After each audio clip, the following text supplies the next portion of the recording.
Recherche de fils conducteurs communs et construction d'une chronologie.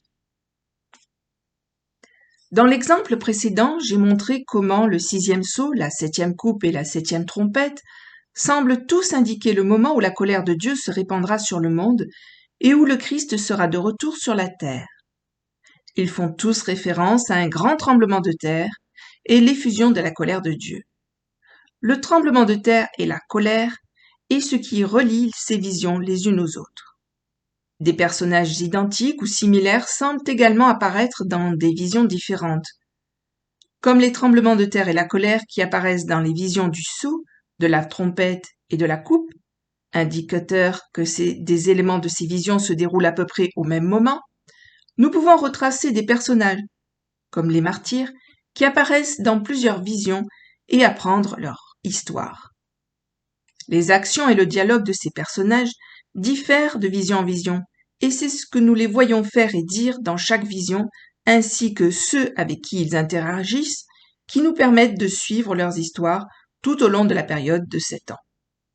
Les événements associés aux personnages des visions sont ce qui fait avancer la grande histoire.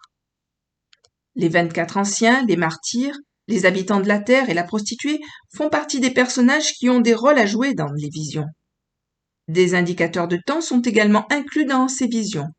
On peut observer les actions des personnages et déduire des versets environnant le moment approximatif auquel l'action se déroule au cours de ces 7 ans et qui nous permet de construire une chronologie des événements.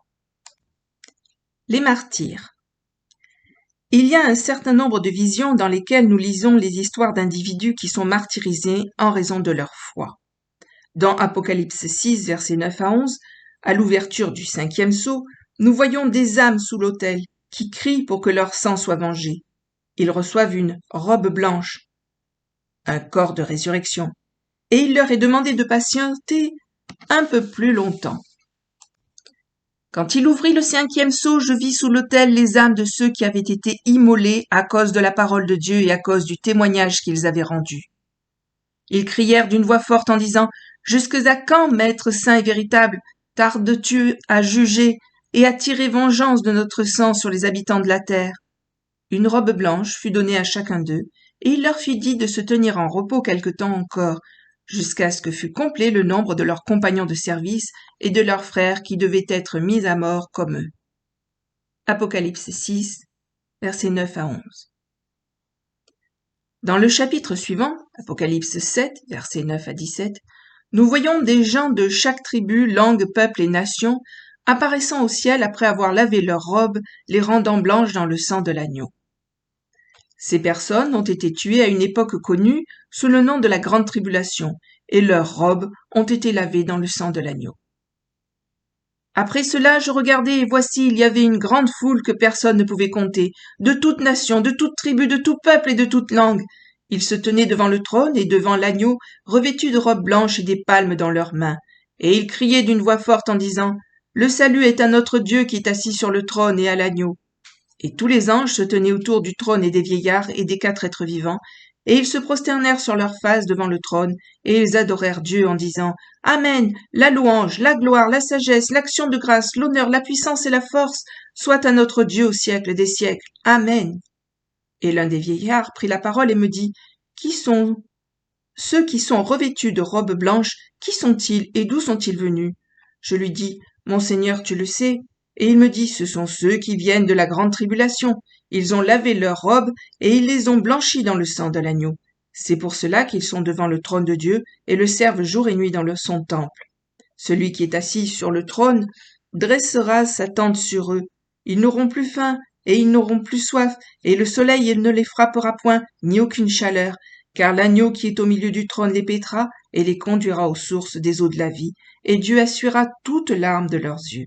Apocalypse 7, versets 9 à 17. L'Ancien dit à Jean que ces gens sortent sans cesse de la grande persécution. Ce sont ceux qui sortent de la grande tribulation. Les martyrs n'arrivent pas tous en même temps. Le temps du verbe grec traduit par « venu » indique une arrivée continuelle de martyrs au ciel. Si ce groupe de gens avait été pris dans un événement de ravissement, ils ne continueraient pas à venir au paradis, ils seraient arrivés tous à la fois. Les martyrs du 5e sceau dans Apocalypse 6 ont reçu l'ordre de patienter jusqu'à ce que le nombre total de leurs compagnons de service qui devaient être tués comme ils l'avaient été arrive au ciel. Ceci est le passage qui confirme que les saints martyrs n'arriveront pas tous au ciel à la fois, mais un par un au fur et à mesure des exécutions. Tout le groupe sera finalement rassemblé devant le trône de Dieu, dans leurs corps de résurrection qui sont représentés par leurs robes blanches.